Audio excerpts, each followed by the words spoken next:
శాతం ఎంత ఉన్నారా నిజంగా వీళ్ళ సలహాదారులు జనసేనలు? ఉమ్, బీజేపీ వాళ్ళకి ఎంత ఇచ్చారు? 10 ఇచ్చారు.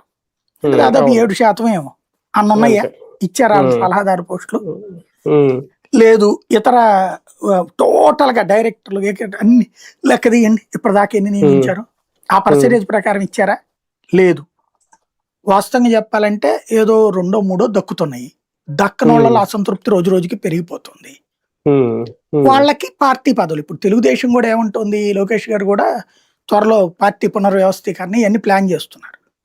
తెలుగుదేశానికి కూడా ఎందుకని, ఇక్కడ అన్ని ప్రభుత్వ పదవులు యాడ్ నుంచి వస్తాయి కాబట్టి పార్టీ పదవులు ఇస్తే కొంత సాటిస్ఫాక్షన్, అందుకని పార్టీ మీద కాన్సన్ట్రేషన్ చేసినట్టు కనబడుతుంది. అంతే తప్పించి సంస్థాగత నిర్మాణం ఎక్కడో ఎందుకు, వేరే ఎవడో ఏ దేశం వెళ్ళి చూసుకోనక్కర్లేదు కదా.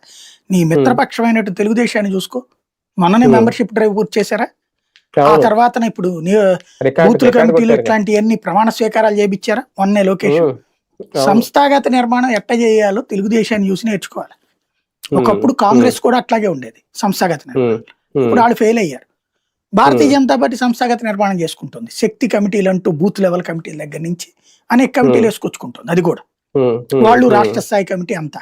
ఒక జనసేనకే ఏంటది, ఏదో నియోజకవర్గానికి ఒకడు, ఏదో లేకపోతే 10 మందితో కమిటీ, అదే ఏం పోస్టు అర్థం కాదు, అది ఏం చేయాలో కూడా అర్థం కాదు. ఇప్పుడు ఎట్లా ఉండాలంటే ఒక బాధ్యత